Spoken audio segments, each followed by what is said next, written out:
اعوذ بالله من الشیطان الرجیم. بسم الله الرحمن الرحیم.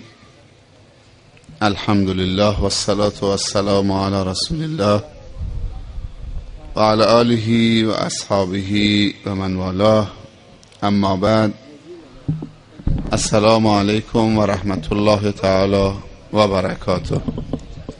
الله تبارک و تعالی رو بسیار سپاسگزاریم و تشکر میکنیم، چون شکر نعمتهای خداوند سبب بقا و دوام و مزید نعمت خواهد شد. لئن شکرتم لازیدنکم. شکر نعمتت افزون کند. و همه ما مسلمان ها خواستمون این هست که خداوند ما را سلب نعمت نکند. نعمت هایی که به ما داده از ما نگیرد. شکر نعمت یعنی شایستگی. شکر نعمت یعنی لیاقت. شکر نعمت یعنی جذب نعمت و بقای نعمت و برکت نعمت.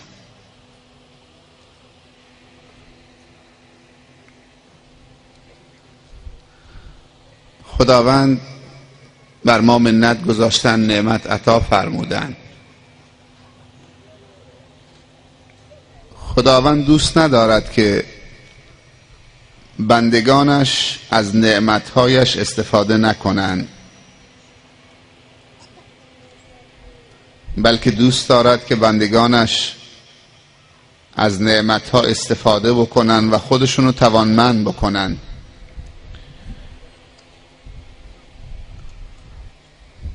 و نعمتها را با کفران نعمت پایمال نکنن.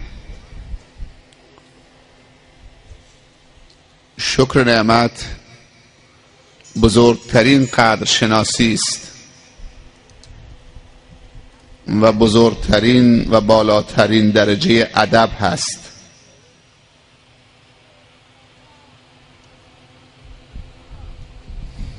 ما وظیفه داریم که مؤدبانه و محترمانه با نعمتهای خداوند برخورد کنیم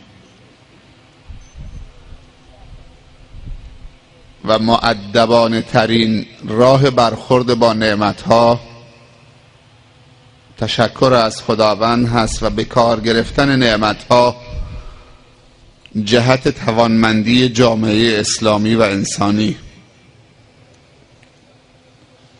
نعمتها قابل شمارش نیستند. آثاری که بر شکر نعمتها هم مترتب می شود اونها هم قابل شمارش نیستند. یک تشکر واقعی از یک نعمت چقدر نتایج خوب به همراه دارد. مثال میزنم، اگر ما تشکر از مال بکنیم، نعمت مال سبب ایمان می شود، مال سبب عفت می شود، مال سبب علم می شود، مال سبب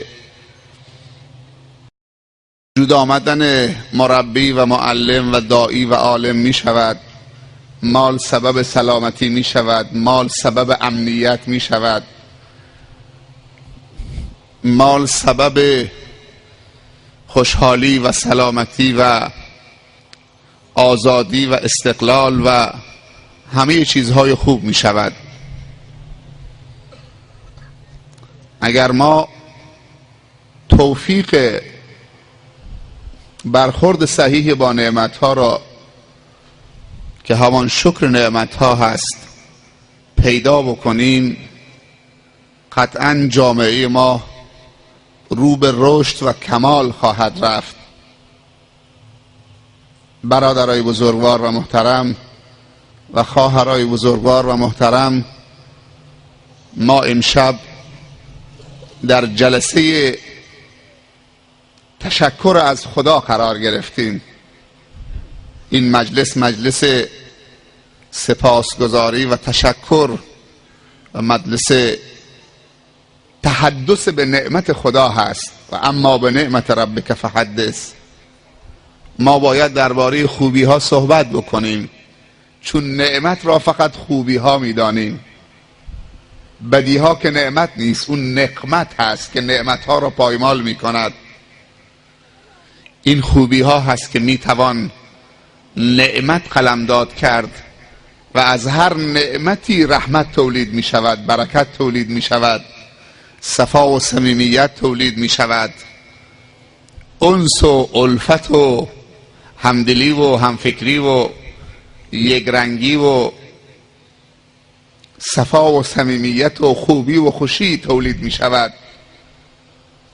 امشب هم یکی از اون مجالسی است که همه این چیزهای خوبی که گفتم و خدا بر زبانم آورد می توانیم در هم جمع خدایی نسبت به همدیگه ابراز بداریم. به همدیگه سلام کردیم، چقدر ثواب گیرمان آمد. به همدیگه لبخند زدیم، به همدیگه احترام قائل شدیم، حرفای بد نگفتیم، اشعار بد نخوندیم، جوابهای بد ندادیم، نگاههای بد نکردیم، نیتهای بد با خودمون نیاوردیم. تو جلسه کسی نیت بد با خودش نیاورده، گرچه مراسم تو کوچه برگزار شده و شخص بنده تا اندازه معذب هستم که خیلی از دوستان و برادران ما شاید بالاخره در پشت صحنه یا دور ایستادند و نور هم کم هست و ما از دیدار چهره منورشون محروم هستیم.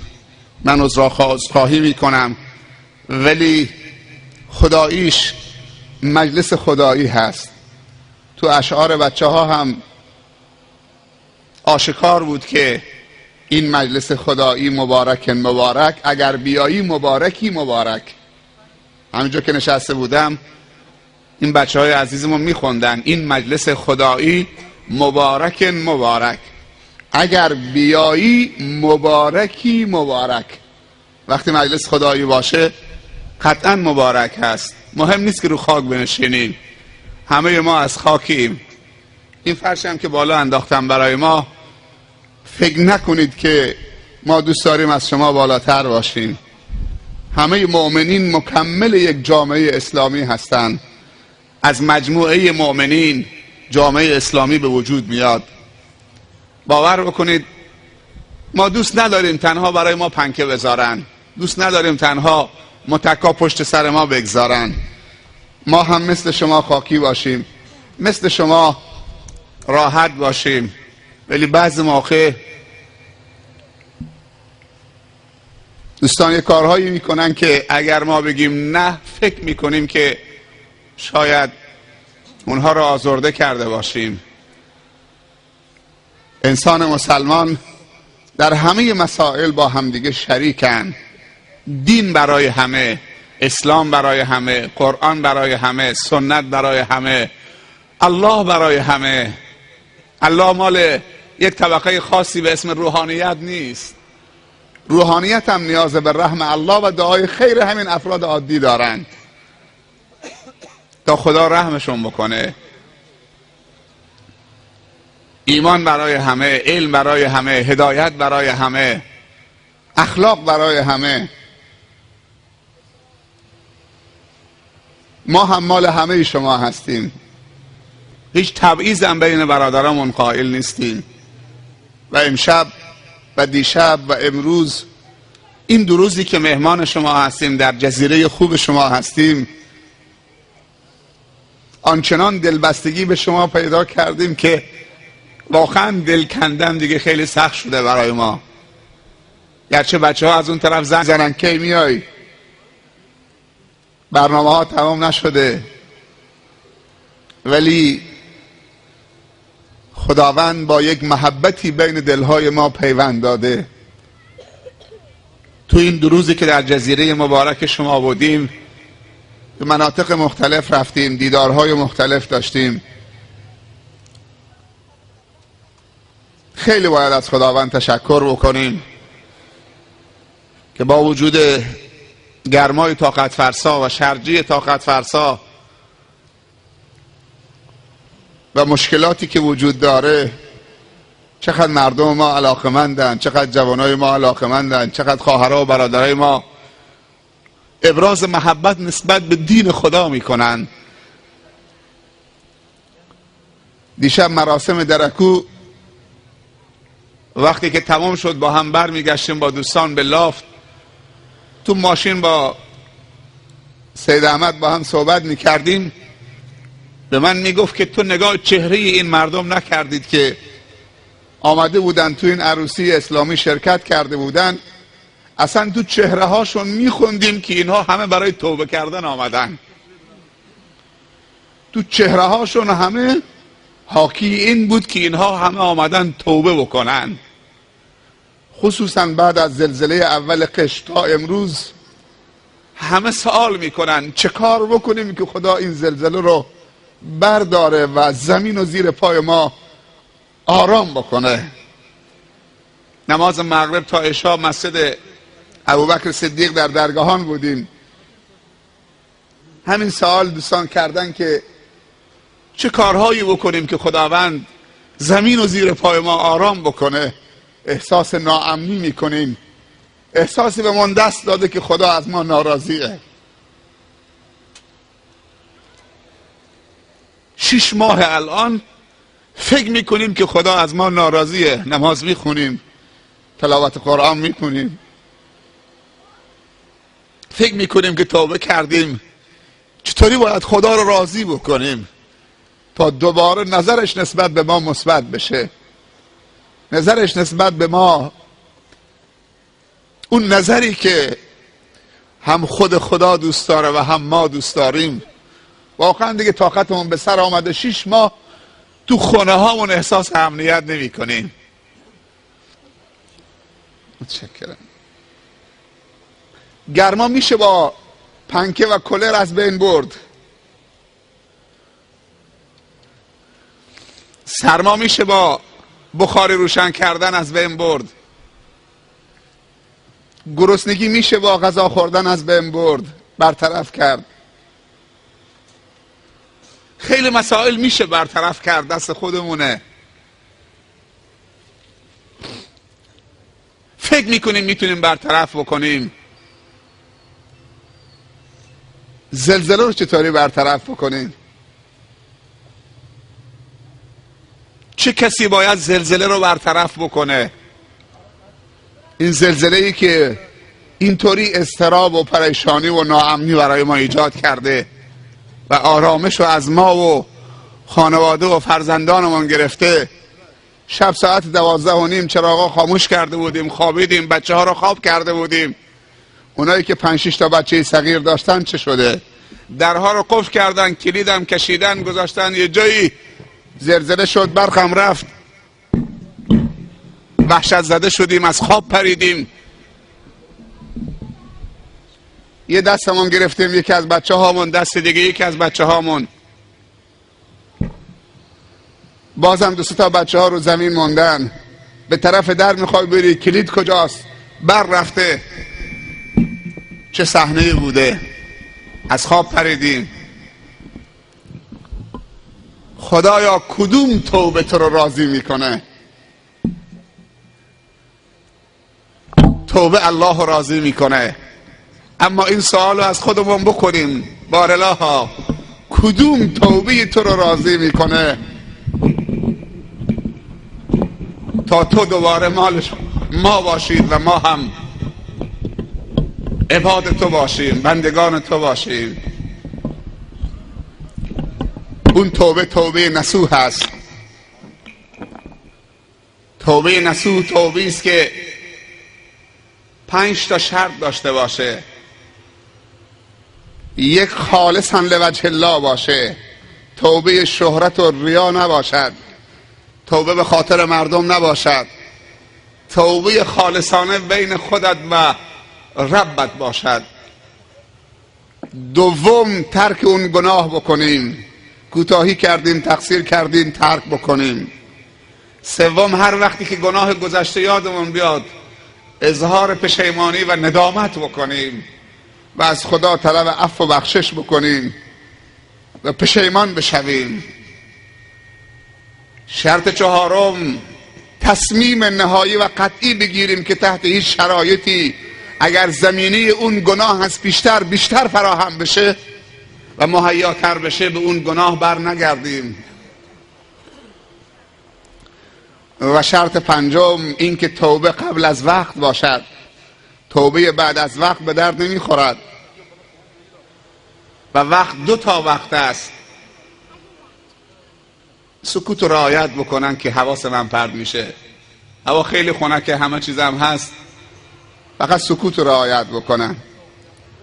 توبه قبل از وقت باشه. منظور از وقت چیه؟ 2 وقته، یکی وقت خاص و یکی وقت عام. وقت خاص هر انسانی اجلش هست.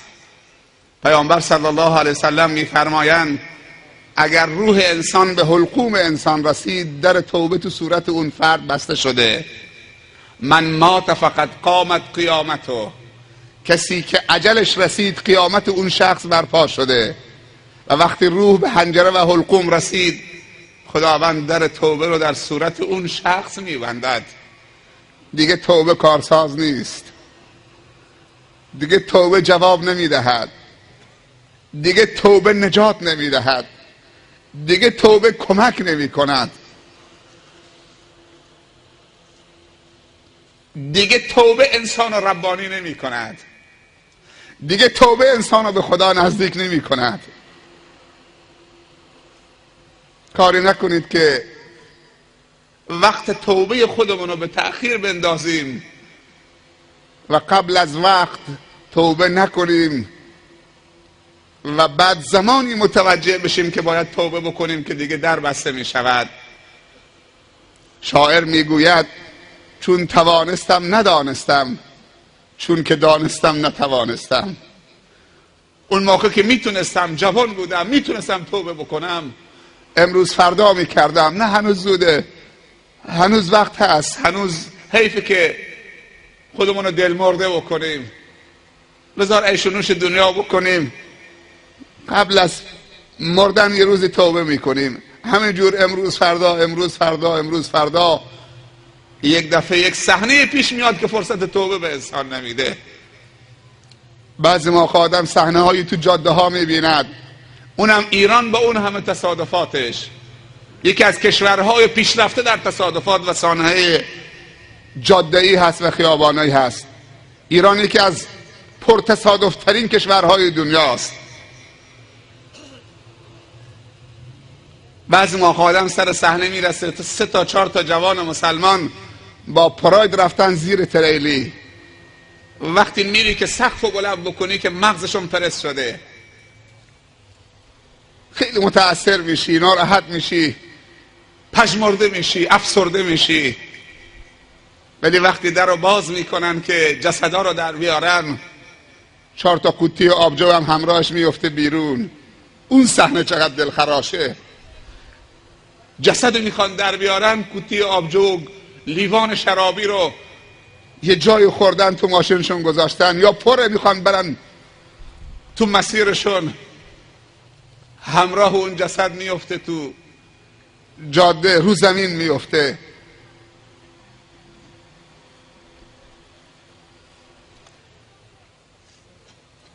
شیطان قسم خورده ماست. چیزی که شیطان رو ناراحت میکنه توبه جوان هست. در سن جوانی توبه جوان بزرگترین توهین و سیلی و خنجر تو پیشانی ابلیس هست. اگر جوان توبه بکنه دنیا خوش میشه، نعمتهای دنیا و برکتهای نعمتها سرازیر میشه.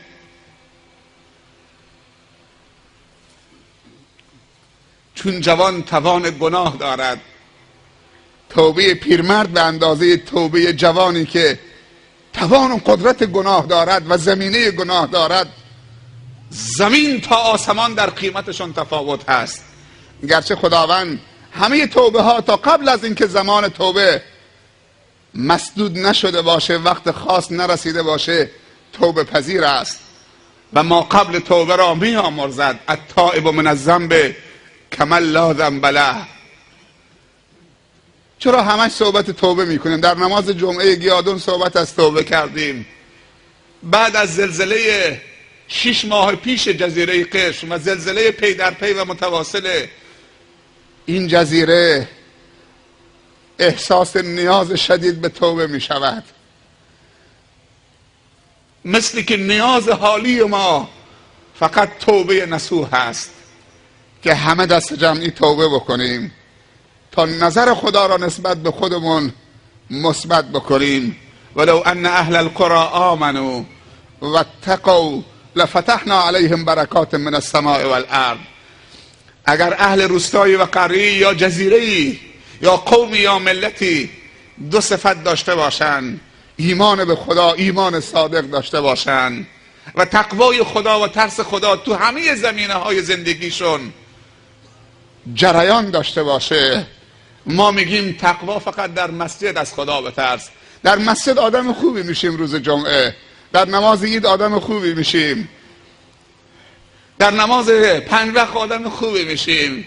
از پله مسجد که بیرون آمدیم تمام شد دیگه، رفت. تو تجارت خانه که رفتیم به گفته یکی از دوستان میگه اگه تو بازار امروز دروغ نگی نمیتونید جنست به فروش ببرید. مال حلال میگه جمع نمیشه، باید قسم بخورید، خدا وکیلی بگید، خدا را از بایی بیارید پایین تا بتونید 1 متر پارچه بفروشید، تا بتونید کلاه سر مردم بذارید و پولی رو جمع بکنید. اون پولا مسمومه، خون رو آلوده میکنه، نطفه رو آلوده میکنه، جنین رو آلوده میکنه، نسل بعدی رو آلوده میکنه. اونایی که سر سفره پدرشون با اون پول مینشینن و تغذیه میشن همه آلوده میشن. کاری نکنید که در توبه رو مسدود کنید. توبه زیبندی یک جوان مسلمانه، توبه زینت یک جوان مسلمانه. جوان مسلمان لوتینی، جوان مسلمان اصلا شایستش نیست که سیگار بکشه، تا چه برسه که بگیم جوان مسلمان معتاد شده. وای چقدر ما بی تفاوت شدیم، معتادی دیگه مد شده. اگه کسی تریاک نکشه، تو خیلی مناطق میگن تریاک دیگه مال دختراست. اگه کسی گفت تریاک میکشه، تریاک مال دختراست. صحبت از هروئین و حشیش و بنگه، صحبت از تزریق تفننی، تزریق حرفه‌ای. چی بود؟ جواب نمیخوام. زلزله بود. این صداها تقریبا عادی شده برامون.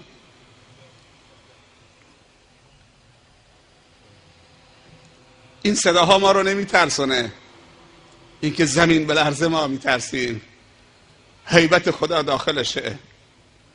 زلزله یکی از سهمناکترین بلاهاست و عذابهای خداونده و بعضی موقع زلزله وقتی شدت پیدا میکنه زمین دیگه طاقت تماسک نداره و باز میشه زمین. خداوند قدرت‌های عجیبی داره، هر کدومش در جای خودش مهیب هست و هیبت داره و پشت مرد که غرش میکنه در اوج اقتدارش در دنیا و تکبر به خرج میده در مقابل خداوند واقعا میلرزاند. هیبت خدا نمیشه با شوخی کرد، معصیت خدا نمیشه با شوخی کرد. معصیت رو به شوخی نگیرید، هر شوخی میکنید بکنید، اما با معصیت و گناه شوخی نکنید، با جهنم شوخی نکنید، با خشم خدا شوخی نکنید. خداوند رحیم و رؤوفه و رحمانه و توابه و کریمه و ستاره و غفار الذنوبه و غافر الذنبه. خداوند مهربان هست، بندگانش را دوست دارد و دوست ندارد که بندگانش را عقاب بکند. این بندگان هستند که خودشان را عقاب میکنند و خشم خدا را به جای رحم خدا برای خود و خانواده خودشون احراز میکنن. شرط 5 توبه چه بود عزیزان من و سروران من؟ توبه قبل از وقت باشد. وقت دو تا وقت خاص، اجل هر انسانی. چقدر مردن در آخر الزمان راحت شده. امروزه خیلی راحت مردم میمیرن و چقدر توبه کردن قبل از مردن مشکل شده. برادرمون عبدالستار یک شعر زیبایی درباره توبه میخواند. در جوانی یادم آمد، در جوانی طاعت چندان نکردم ای خدا، طاعت شایسته رحمان نکردم ای خدا.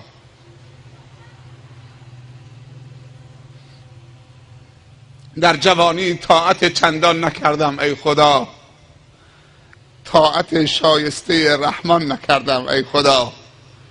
در یکی دیگه از اشعارشون میخونن دلت را خانه من کن. الله میگه دلت را خانه من کن. یا باید خانه الله باشه یا باید خانه ابلیس باشد، یا باید لانی باشه که ابلیس در اونجا استراحت بکند. کاری نکنید که دلت استراحتگاه ابلیس باشد.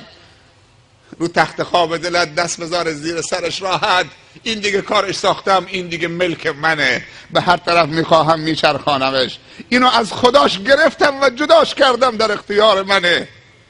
کاری نکنید که ابلیس در مقابل خدا بیسته، به خدا بگه بنده تو ازت گرفتم، بندت مدیع من شد، تو چی کار هستی؟ والعیاذ بالله.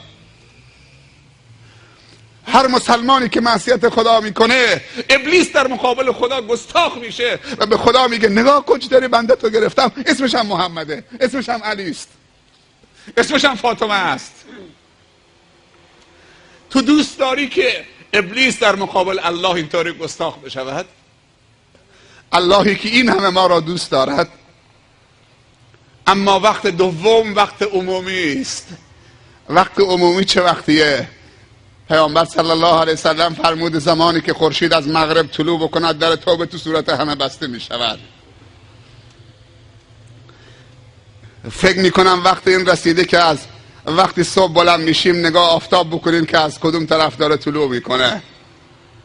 کم کم وقتش رسیده. من این سوره رو همیشه میخوندم، نمیتونستم هضمش بکنم.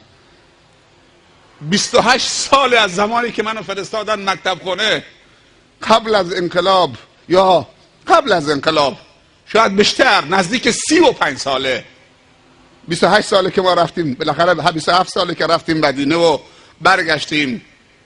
35 سال تقریبا که برای اولین بار یا بیشتر 36 سال ما را فرستادن مکتب خونه.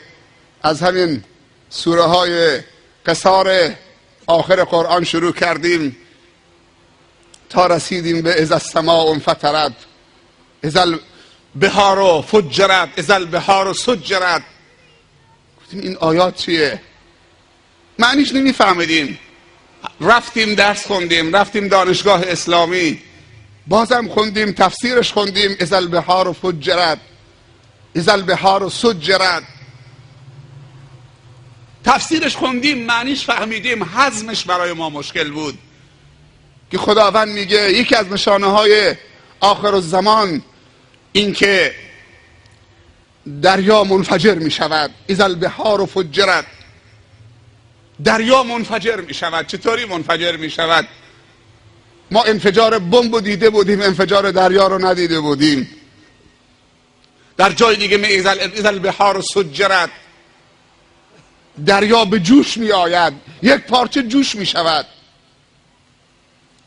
مثل آبی که روی آتش گذاشته باشند، با گرمای دمای بالا اون آب و جوش بکنن چطوری قلقل می کند. خدایا کی می شود این آبهایی که پیش پای ماست، فاصله خانه های ما و شما تا دریا یک قدم بیشتر نیست، پا بذاریم از خانه در بیایم تو آبش خنکه.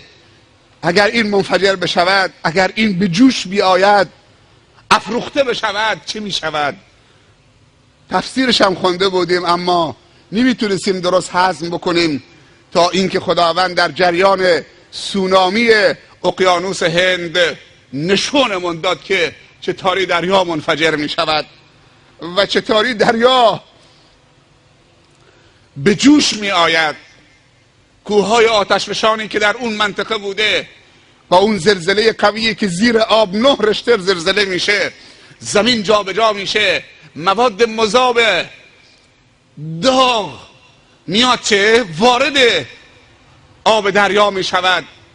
از کوههای آتشفشانی که پلم شده بوده توسط خداوند، یک دفعه در نتیجه فعل و انفعالات زیر زمین با زلزله قوی که میشه جابجا میشه، روان میشه، فعال میشه، به دریا میریزه و دریا رو به جوش میاره و بعد با قدرتی که خدا میداند چه قدرتی است آب و منفجر میکنه 30 متر 50 متر در هوا و با سرعت 800 کیلو 700 کیلو در ساعت به اندازه سرعت هواپیما این انسانهایی که کنار ساحل بودن همه رو دنبال میکنه. این فیلم سونامی رو ببینید که چطوری این انسانی که این همه ادعا داره چون موشی پا به فرار گذاشته، این انسان گردن کلفتی که در مقابل خدا ایستاده معصیتش رو به رخ خدا میکشه، طرفداری از شیطان و ابلیس داره به رخ خدا میکشه. من در صف دشمن تو ایستادم، از نعمت تو هم استفاده کردم. چطوری ذلیل میشه؟ یک موج آب میاد 50,000 نفر رو بلند میکنه، کشتی 600 تونی آهن رو بلند میکنه روی یک روستا میذاره و دفنشون رو زیر روی همون کشتی قرار میده. آب رفته اما کشتی مونده، 600 تن کشتی روی یک روستا همونجا دفنشون کرده و سنگ قبر و الحدشون شده. و خیلی از جسدهایی که تو همین فیلم ها نشون میدهند آثار سوختگی، جسدهایی که نجات پیدا کردن پوستشون کبود و سیاه شده بوده، مال آب جوشی که اول اون آب جوش اونها رو سوزنده بچه پرتشون کرده به ساحل. پناه به خدا، باور بکنیم ما از 4 طرف محاصره آبیم. این جزیره از 4 طرف محاصره آبه. 26 سال پیش در دانشگاه مدینه بودم، دوستانی از جزر مالدیو در اقیانوس هند، چند تا نقطه بیشتر نیست تو اقیانوس، 350,000 نفر جمعیت اون کشوره. دوستان خوبی داشتیم از مالدیو یا مالدیف، بزرگترین جزیره مرجانی دنیا که بالاترین درآمد اون کشور از همین توریستایی است که میان برای بازدید و تماشای اون جزر مرجانی. این دوستان به من میگفتن که انگلیس به ما اطلاع داده که بعد از 20 خورده سال 25 سال جزیره شما زیر آب میره. این صحبت چند سال پیشه. بعد از 25 سال، بعد از 30 سال جزیره شما زیر آب میره، محو میشه. و ما فکر میکنیم که این ترفندهای استعماری است، چون نظرشون به این جزیره هست میخوان ما را از این جزیره خارج بکنن، خودشون تصاحب بکنن و ما را با ایجاد رعب و وحشت در جامعه ما را ضعیف و متزلزل بکنن. دیگه من از اون روز هم دیگر رو ندیدیم. اونها رفتن به کشورشون، ما هم برگشتیم به کشورمون. آب از روی این جزیره رد شده و این جزیره رو تقسیم کرده، جزیره های جدید رو درست کرده، جزیره هایی که به هم وصل بودن جدا کرده، فاصله انداخته، از نیست جزیره های جدید درست کرده، یک جزیره هایی را بلعیده با افرادش و جزیره هایی رو درست کرده. سبحان الله، قدرت خدا. کجا هستن اون دوستانی که تو دانشگاه اسلامی مدینه با هم میخوندیم؟ بحث انگلیس نبود، بحث این که پیشرفت علم به اونها نشان داده که بالاخره این مناطق در خطر، در معرض خطر تسونامی است. ژاپن در معرض، کالیفرنیا در معرض، پله ها و سکوها و سدهای بزرگ بتونی رو جلو شهرشون، ساحلشون درست کردن که مردم بتونن در این فاصله فرار بکنن. این المفر. شیخ خالد راشد در نوارش میگه که خدایا ما چه کاری کردیم که قهر تو را اینطوری به جوش آورده؟ خدایا ما چه کاری کردیم که خودمون نمیدونیم که تو اینطوری عوض شدی نسبت به ما؟ شیخ راشد میگه من در روز 20 یا 19 رفتم اونجا برای مأموریت. در اون روز 900 نفر، روز 19 روز 900 نفر جسد دفن میکردیم. روز اول چه بوده؟ اذا البحار سجرت، آب و جوش میکنه، آتش فشانها رو فعال میکنه، میریزه تو دریا رو به جوش میاره، بعد منفجر میکنه. خدا نمیتونه که اینا رو از روی سر ما رد بکنه به اون طرف؟ همین سونامی مدش آمد تا روستایی در شرق جاس، بهش میگن روستای بیاهی. 1 کیلومتر آب در خشکی پیشروی کرد. ما رفتیم اونجا یک مدرسه درست کردیم. 1 کیلومتر آب در ساحل پیشروی کرد، اما سطح آب دیگه وقتی مدش از اونجا، چون که متصل به بحر عمان بود دیگه، کشور مسقط، کشور عمان، کشور یمن، همه اعلام کردن که 5 متر ارتفاع آب دارن همراه با اون سونامی. یعنی شبش یا صبح روز بعدش که 5 متر ارتفاع آب دارن. امارات و این کشورهای خلیج فارس همه احساس وحشت کردن، آماده باش شدن. خداوند میتونه. توبه لازمه. توبه به انسان ثبات میده، توبه به انسان ایمان میده، توبه به انسان خدا میده. با ارزشترین چیزی که توبه به تو میده خدا بهت میده. حیف نیست با یک کلمه میتونی خدا رو داشته باشید. استغفر الله. باور بکنید توبه کردن یعنی همین. این که به الله بگی استغفر الله، خدایا به درگاه تو توبه کردم، الله مال تو میشه. و بعد اینکه الله مال تو شد، الله وعده داده اگر کسی الله رو در زندگی مد نظر قرار بده، الله همه مخلوقات زمین و آسمانش رو در اختیارش رام میکنه، مسخرش میکنه. ابر و باد و مه و خورشید و فلک در کارن تا تو نانی به کفاری و به غفلت نخوری. همه از بحر تو سرگشته و فرمان بردار، شرط انصاف نباشد که تو فرمان نبری.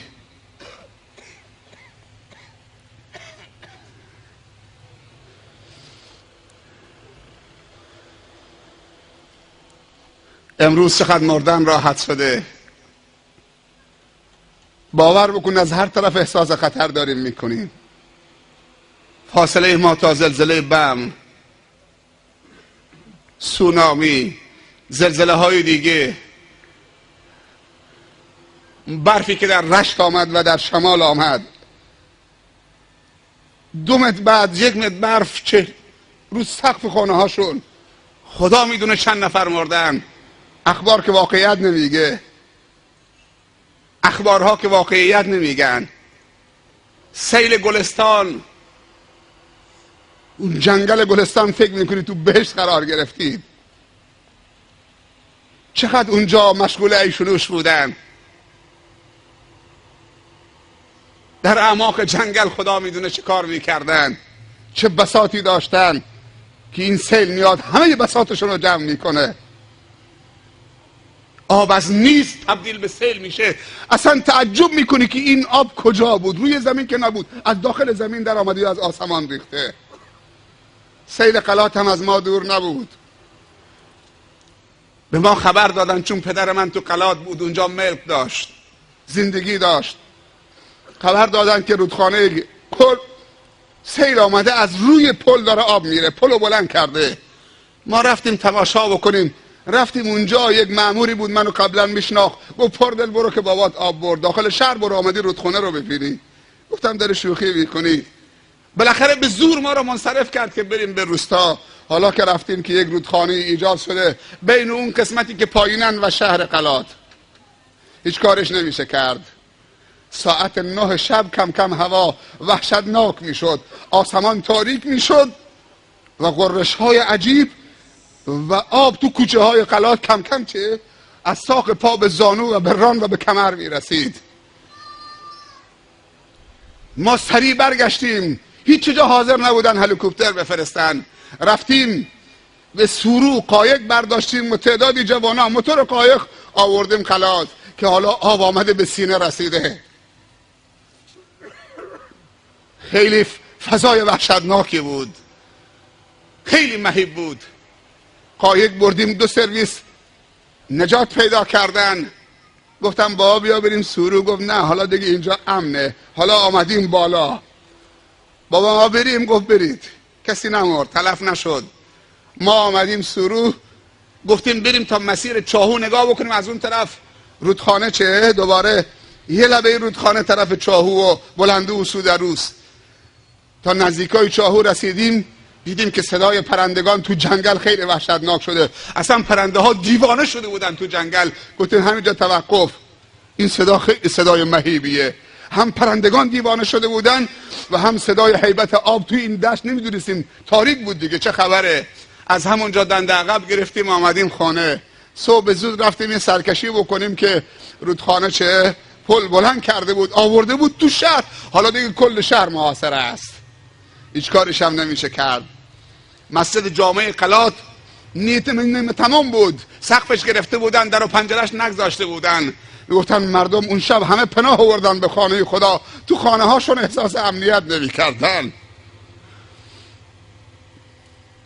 ای که هستش میگن ملا کمالی خدا رحمتش بکنه، فوت کرده، پیرمردی بود. میگه سرم از تو پنجره مسجد بیرون کردم اینطوری به آسمان، میگه آب میآمد تو کوچه ها مثل این که اژدهای دهنش باز باشه، هیولای دهنش باز باشه. میگه اصلا آب نبود، یه چیزی دیگه بود، راهش بلد بود چطوری این دلو تو سینه ما بفشاره. بعد میگه سرم از پنجره بیرون کردم، یک نگاهی به آسمان کردم، همینجور از بالا می آمد، از پایینم معلوم نبود آب از کجا. همه شیرها باز شده بود، همه شیرهای آسمان باز شده بود. میگه سرم بیرون کردم، گفتم ای خدا، تو اون خدایی که قبلا ما تو رو میشناختیم نیستید، امروز عوض شدید. تو که رحمان بودید، تو که رحیم بودید، امروز چطوری عوض شدید؟ اینا چیه دیگه؟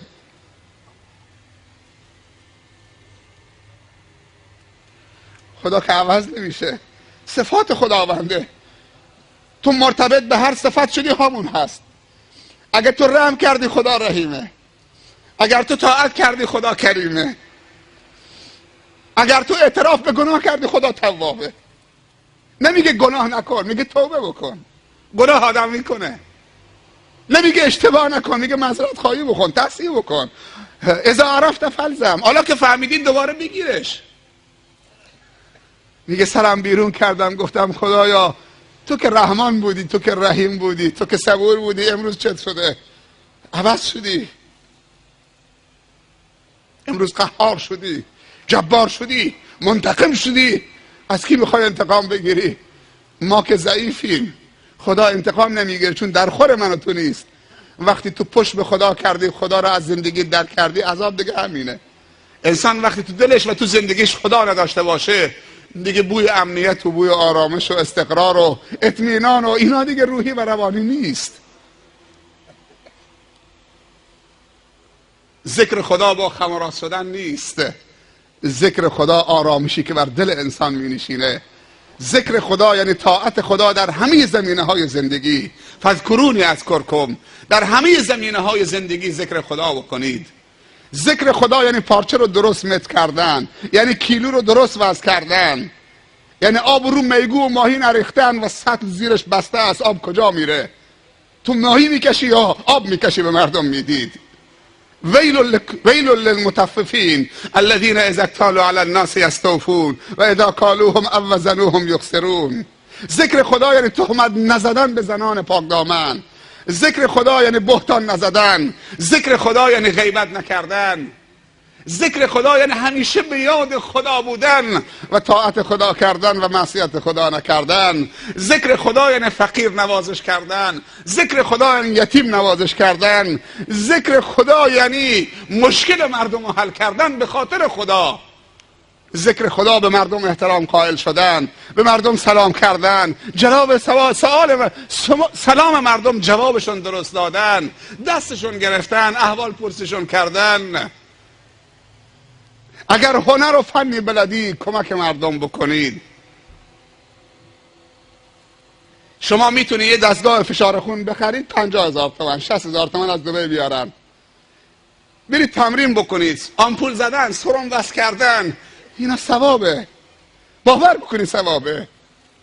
در کنار کلاس مکتب خانه و قرآن کمک های اولیه به مردم یاد بدید.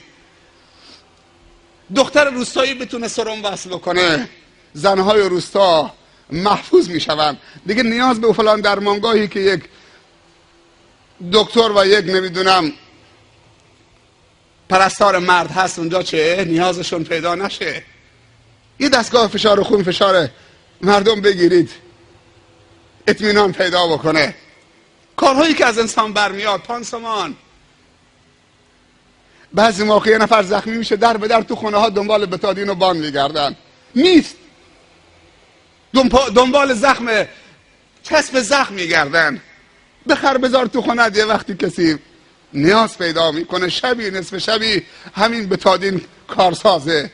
راه های خدمت کردن خیلی زیاده. این دستمال کلیکس آوردن، اگه دیده کسی عرق کرده بفرمایید، این ثوابه دیگه، همین ثوابه. شما تو حرم مکه نرفتید، خیلی هاتون رفتید. و جالب اینجاست الحمدلله که جوانا دارن ثبت نام میکنن. امروز عزیزی تو ماشین با هم بودیم از کوهی، دیشب با هم بودیم، میگفت که 500 نفر در روستای کوهی برای عمره ثبت نام کردن، همه تو نوبتن. 500 نفر. چقدر آدم خوشحال میشه از این 500 نفر که همه پیر نیستن. من مطمئنم که 400 نفرشون جوانن، 400 نفرشون زیر 40 سالن. از یه روستا 500 نفر ثبت نام عمره بکنه، بره خانه خدا ببینه. تو حرم مکه، تو مسجد الحرام، تو مسجد النبی نشستی، یک بنگالی فقیر ضعیف لباسش پاره پاره، یک سیاه آفریقایی پول نداره خیر بکنه، عرب نیست، تاجر نیست، از خلیج آمده، دلار همراهش باشه، ریال و درهم، که 100 درهم به فقرای حرم بده. بارها دیدم که این بنگالی آفریقایی یا یمانی یا پاکستانی مردم نشستن، چون که اگه بلند شد جاش میگیرن. لیوان دستشه از فلاکس آب زمزم 4 تا آب میکنه، میاره تو صف میچرخه. تشنه نیستی؟ قرآن داره تلاوت میکنه اون مرده، تشنه نیستی؟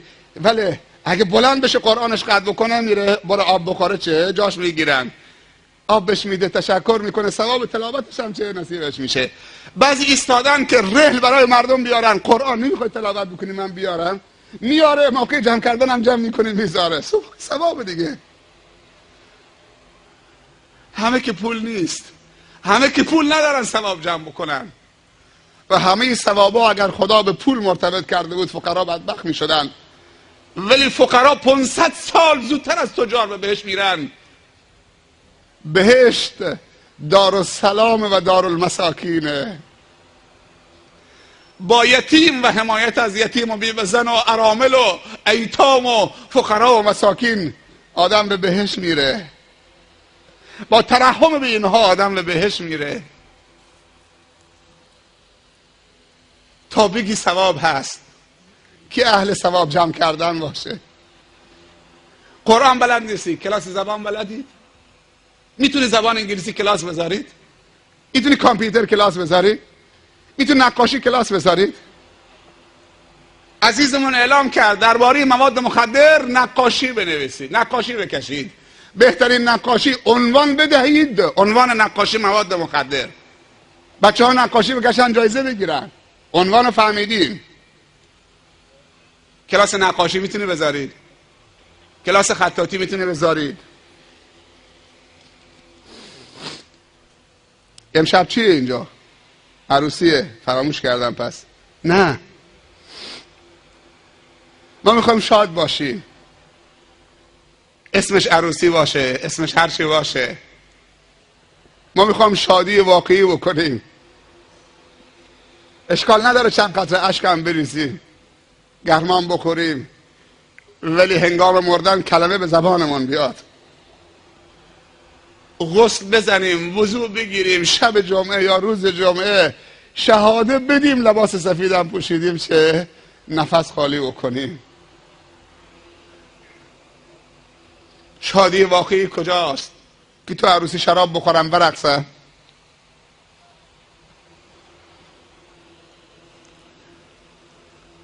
نیاز شدید پیدا کردیم. خدایا کمکمون بکن، تو که ما را دوست دارید کمکمون بکن تا توبه بکنیم.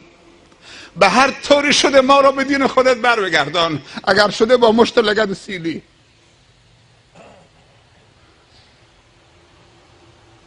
خدایا ما خواهان گمراهی نیستیم، هرچند که خطا کاریم.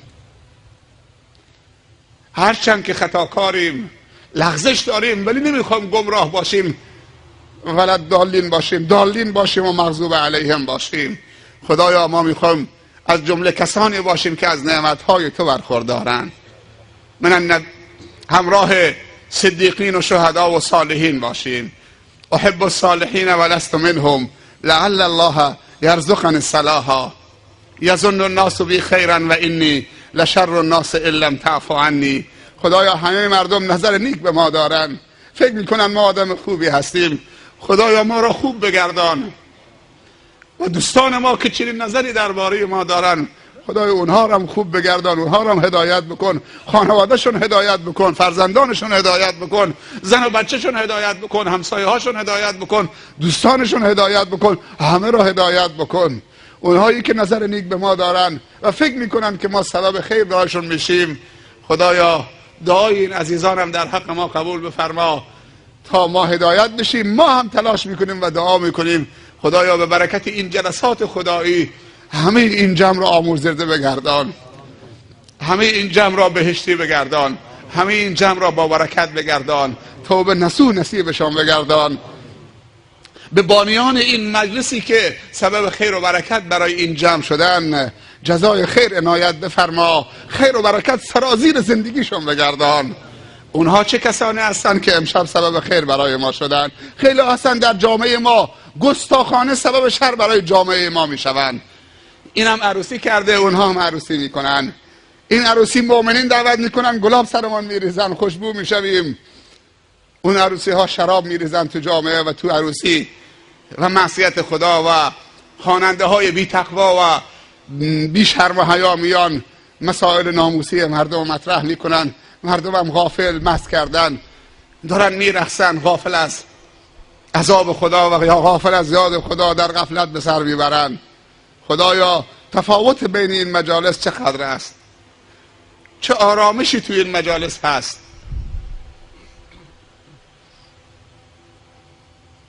واقعا در آخر زمان انسان این جمع ها را ببیند، یعنی باور بکنید که دیگه حالا وقت داریم کم میاریم که نوبت بزنیم برای جوانا. به همین منظور میگیم 10 تا و 15 تا با هم عروسی بکنن تا وقت کفاف بکنه که ما برسیم و شرمنده دوستانمون نباشیم، شرمنده کسانی که دوست دارن ما هم سهمی تو عروسیشون داشته باشیم، تو برنامه هاشون شرمنده نباشیم.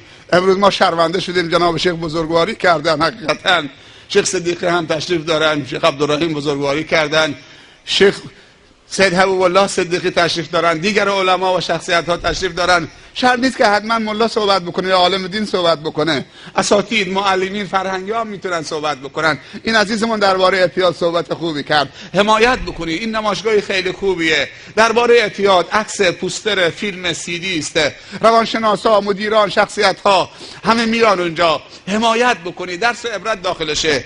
همین چندی پیش داخل گچین اولیا همین نمایشگاه برگزار شد به مدت 1 هفته 10 روز. همه مسئولین بازدید کردن، صدا سیما اونجا پوشش داد. جلسه اختتامیش هم ما رفتیم، چقدر جالب بود، چقدر بازدید کننده آمده بود. نزدیک 400 نفر شاید اونجا یادداشت نوشته بودن، نظرشون نوشته بودن، همه نوشته بودن عالی، خدا خیرتون بده که این نمایشگاه گذاشتید که جوانای ما درس و عبرت بگیرن و این صحنه ها را ببینن. 2 نفر نوشته بودن، بعد یا 3 نفر از خواهرها، اونها هم از این عکس‌ها وحشت کرده بودن، نوشته بودن. بعد به خاطر اون عکسایی که خیلی تند و زننده بود، طرف رگ گردنش رو تزریق میکرد، سرنگ تو رگ گردنش، معذرت میخوام، سرنگ بالای شرمگاهش، سرنگ کلوف داره تزریق میکنه تو رگی که این بغل شرمگاهشه و آلت تناسلی است. با اون وحشتش زنهایی بودن که مواد پخش میکردن، جوانهای زیادی افتاده بودن، از این عکس‌ها وحشت کرده بودن، نوشته بودن بعد، وگرنه هر 300-400 نفر همه نوشتن عالی، خوبه، اینها درس عبرت زیادی توشه. ما چه 2-3 روزه که تو جزیره هستیم، تو جلساتمون برادرایی که در دام اعتیاد افتادن همه هستن، میان ابراز محبت میکنن، آدم میبیننشون که آمدن به طرف خدا. حالا چطوری کمکشون بکنیم، چطوری دستشون بگیریم؟ دستش داره، میخوام دستش بگیریم، دستش داره میلرزه، نمیتونه دستش بده، دستی که کاغذ نمیتونه نگه بداره. نگاهت میکنه، میگه خدایا نجاتم بده توسط فلانی و فلانی، کمکم کنی. چطوری کمکش بکنیم؟ من 2 سال با این معتادا ارتباط تنگاتنگ داشتم، نزدیک 50 نفرشون با خانواده هاشون تو خونمون می آمدن، جلسه باز و بسته داشتن. یکی از روزها چند تا مهمان داشتم، دمپایی های خوبی داشتن، از اتاق در آمدن که دمپایی هاشون نیست، در خونه ما بازه. شرمنده مهمان ها شدم. بعد از مدتی یکی از همین معتادای همسایه تو کلاس شرکت میکرد. یه روز منو گرفت برد گوشه ای، گفت شیخ میخوام یه چیزی بگم. شرمنده هستم. گفتم بگو عزیزم. گفت من 5 تا دمپایی رو از اینجا من بردم. پیش مهمانات شرمنده شدی نه؟ ولی من دزد نیستم، من مریض بودم، دوا میخواستم، پول دارو نداشتم. تگریاک مثل عقربی تو بدنم بود، مثل مار افعی بود که منو مثل خوره میخورد. من یه 5000 تومان میخواستم که دوا دارو بخرم، من دزد نیستم. حالا دنبالش بشنوی. میگه اگه تو صبر کنی خدا منو سالم بکنه، پاک بشم، خوب بشم، کار میکنم، اگه پول در آوردم پول دمپایی رو بر میگردونم. دنبالش خیلی تکان دهنده است. گفت اگر که نتونستم دیگه توانمند بشم و سالم بشم، حلالم میکنی.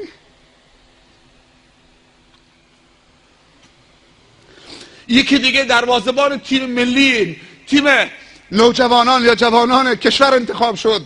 دختری رو میخواست، بهش ندادن، سر به اعتیاد و شراب و سیگار آورد، معتاد شد. دختری میخواست زن بگیره، ندادن بهش، به اون ندادن، اون معتاد شد، سل گرفت، مرد.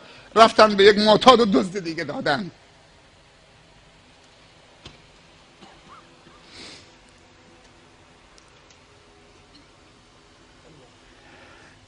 اینم می آمد تو کلاس قرآن شرکت میکرد.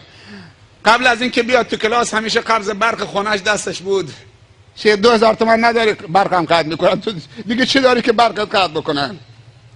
برای دوا میخواست. بعضی موقع میدادنش، بعضی موقع دیگه از بس که میگفت مسیرم عوض میکردم یا کمی نهی بشم میکردم. خدا رحمتشون بکنه، مردن. تا اینکه من رفتم مسافرت، بعد از مدتی آمد تو کلاس قرآن، حالش خوب شده بود، رنگ و روش روشن شده بود. یه روز تو کوچه منو دید، گفت شیخ یه کاری دارم، یه چیزی لازم دارم. حالا بعد از اینکه چند جلسه تو کلاس قرآن آمده بود، گفتم تو الان جان بخوام من بهت میدم، تو که کلاس قرآن میای، حالا ترک کردی، خوب شدی، چهرت روشن شده. گفت ولی میدی بهمون چیزه که دلم میخواد بهم میدیم. شما به نظرتون چی میخواست؟ این دفعه دیگه قبض برق نداشت، پولم نداشت، بحث پول نداشت. نگاهی تو چشمم کرد، گفت التماس دعای خیر دارم.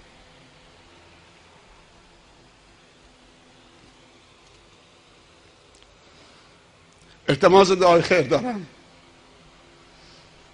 معتادم انسان برادر من و توست. انسان‌های دلپاکی بودن، ظریفی بودن، فریب خوردن. ما به جوانامون نپرداختیم. فکر می‌کردیم بریم مسجد و بریم خونه و بریم روی منبر و بیایم خونه و بریم مدرسه دینی و کافیه. صیغه دخترها و پسرها عقدشون بخونیم، دعوت ایمان رو بکنن. مشکل زمینی باشه، مشکل طلاقی باشه، حل بکنیم کافیه. غافل از این که جوانای ما به ما نیاز دارن، اصلا به سلام کردن ما نیاز دارن. دستشون بگیریم نیاز دارن، دستشون بگیریم خدا قوت. یادم نمیره تو یک مراسمی بودیم، جوانا می آمدن سلام میکردن، ما باشون راحت بودیم. یکی ریش پرفسوری گذاشته بود اینطوری، خیلی آمد جلو، دستش گرفتم، نمیدونم چه بهش گفتم ریش پرفسوریت بنازم. چقدر خوشحال شد، اصلا شاد شد، روحیه گرفت. گرچه ریش پرفسوری از نظر اسلام اشکال داره، ولی این کم کم انشالله کاملش میکنه، اون تحریششو میذاره. ما در اسلام ریش پرفسوری نداریم، ریش کامله دیگه، از هر جا در داره میاد همونجا کامله. بالاخره اون تحریش تو حفظ کن، تیغ کامل روش نبر. پیامبر میفرمایند اگر صلی الله علیه وسلم اگر یک تار ریشت سفید شد اون نور اونو نکن، چطوری با تیغ سنت رسول الله میتراشیم تو سطل زباله، اون هم روز جمعه میخوایم که خوشگل باشیم بریم مسجد. بعضی پیرمردای ما پدرای ما روز جمعه که میشه فکر میکنن سنت هم کچل بکنن و هم ریش، از اینجا شروع میکنن تا سرشون همه با سیبیلشون، فکر میکنن روز جمعه سنته. و آیه هم که دارن خذوا زینتکم عند کل مسجد، فکر میکنن که وقتی مسجد میرن باید زینتشون بگیرن خیلی تمیز باشن. شما میدونید که این دستمال ریش دستمال کلینیکس نیست که اینطوری بکنید، فضله هم نیست که بتراشید تو سطل زباله بندازید، سنت پیغمبره. عزیزی یادداشت داده بود که این واللیل وصف گیسوی پیامبر هست یا نیست. قرآن خیلی بالاتر از اینه که بیاد درباره گیسوی پیامبر صحبت بکنه. قرآن گفته و انک لعلی خلق عظیم.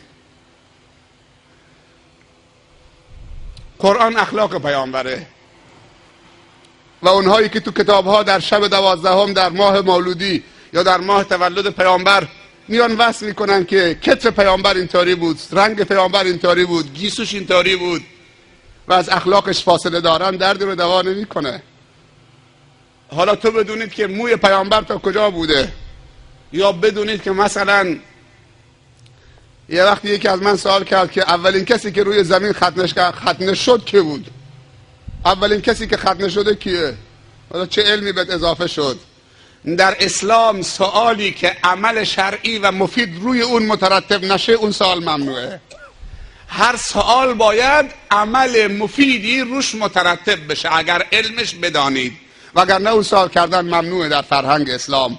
اسلام نمیخواد اطلاعات عمومی بالا ببری، همه چیز بدونی. عصای درخت موسی، عصای نمیدونم حضرت موسی از چه درختی بود، سگ اصحاب کهف چه رنگی بود، درختی که حضرت بابا آدم و ماما حوا خورد چه درختی بود، اینا چه روش مترتب میشه؟ اولین کسی که نمیدونم ختنه شد کی بود؟ چیه؟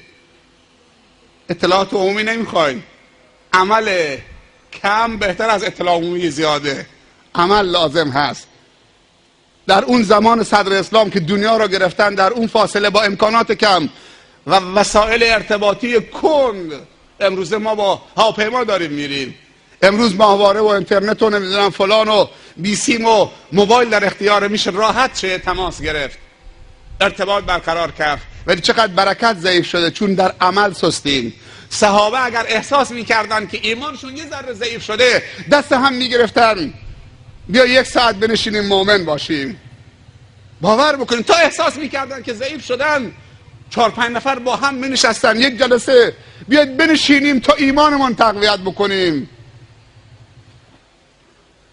ما امروز اگر تلویزیون قرآن گذاشت عوضش بکن، بذار اون کانال نفهمم که بخونه تا شاد بشیم.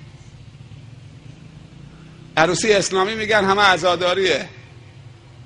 عروسی هم طور میکنن؟ عروسی آدم باید شاد باشه، برقص دستمال بازی بکنه، معصیت خدا بکنه، خواننده برقصه، شراب بخوره، زنها بیان میدان، لباس نازک، عطر ادکلونشون، این صدای علنگوهاشون که به هم میخوره و گردنبندهاشون رو نمیدونم فلان.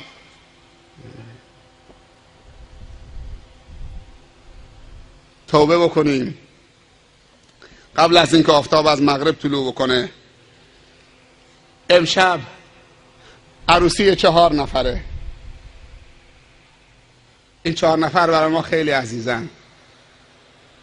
دانشکده الهیات رو خوندن. یعنی ما الان عروسی 2 تا لیسانسی الهیات. افتخار هست برای جزیریانی است. خانماشون خانم سرکار خانم ملاحی و سرکار خانم آشوری، اون 2 تا خواهرها که همسر این 2 برادر محترممان باشن، اونها هم دوره عالی سال 3 دارن میخونن، سال اول اونها هم دوره عالی دارن میخونن. سبحان الله. 2 سال 3 سال دیگه اونها هم میشن لیسانس الهیات. 2 تا عالمه، فاضله، مدرسه، محدثه، حافظ قرآن، فقیه، هر چی که حساب بکنید. 4 تا سرمایه تو جزیره. امشب این سعادت نصیبمون شده که در عروسی این 4 تا عزیزمون شرکت بکنیم و تبریک بگیم و دعای خیر بکنیم و سبب خوشحالیشون بشیم. ساعت دیگه 0 رسیده، ساعت 12 و من به عرایزم خاتمه میدم و از حوصله شما تشکر میکنم. خداوند به همه شما جزای خیر بده از این که گرمای دنیا به خاطر خدا و دینتون و ایمانتون و حمایت از ارزش ها تحمل کرده و اونجا نشستی عرق میریزید، آخ نمیگید. خداوند در روز قیامت شما را از گرمای شدید و زبانه های جهنم نجات بدهد و انشاءالله باد خنکی در قبرتون و در دشت محشر و در بهشت نسیم خنک بهشتی به مشامتون برسه، سر و صورت و دلتون رو نوازش بکنه و روح و ریحان و جنت و نعیم. اللهم اجعل جمعنا هذا جمعا مرحوما و اجعل تفرقنا من بعدها تفرقا معصوما. اللهم لا تجعل فينا ولا منا ولا معنا شقيا ولا محروما. ربنا آتنا في الدنيا حسنة وفي الآخرة حسنة وقنا عذاب النار. ربنا لا تزغ قلوبنا بعد إذ هديتنا وهب لنا من لدنك رحمة إنك أنت الوهاب. اللهم إنا نسألك الجنة الفردوس وما قرب إليها من قول وعمل ونعوذ بك من النيران وما قرب إليها من قول وعمل. اللهم إنا نسألك من خير ما سألك منه عبدك ونبيك وحبيبك سيدنا محمد صلى الله عليه وسلم وعبادك الصالحون، ونعوذ بك من شر ما استعاذك منه عبدك ونبيك وحبيبك سيدنا محمد صلى الله عليه وسلم وعبادك الصالحون. اللهم إنا نسألك الهدى والتقى والعفاف والغنى. اللهم إنا نسألك الهدى والتقى والعفاف والغنى. ربنا آتنا في الدنيا حسنة وفي الآخرة حسنة وقنا عذاب النار. ربنا ظلمنا أنفسنا وإن لم تغفر لنا وترحمنا لنكونن من الخاسرين. نستغفرك اللهم من جميع الذنوب والخطايا ونتوب إليك. نستغفرك اللهم من جميع الذنوب والخطايا ونتوب إليك. نستغفرك اللهم من جميع الذنوب والخطايا ونتوب إليك. اللهم اهدنا واهد بنا واجعلنا سببا لمن اهتدى يا أرحم الراحمين. اللهم اهدنا واهد بنا واجعلنا سببا لمن اهتدى يا أرحم الراحمين. اللهم اهدنا واهد بنا واجعلنا سببا لمن اهتدى يا أرحم الراحمين. سبحان ربك رب العزة عما يصفون وسلام على المرسلين والحمد لله رب العالمين وصلى الله على سيدنا ونبينا محمد وعلى آله و اصحابه وسلم اجمعین. موفق و مؤید و سربلند باشید در دنیا و آخرت و السلام علیکم و رحمت الله تعالی و برکاته. دست همدیگر رو بگیرید، دست همدیگر رو فشار بدید، لبخند بزنید تو صورت همدیگه، همدیگر رو حلال بکنید از ته دلتون و یک صلوات جانانه محمدی غرا خط بفرمایید. دست هم بگیرید، همطور که بلند میشید دست هم بگیرید، حلال بکنید، یه لبخند هم بزنید.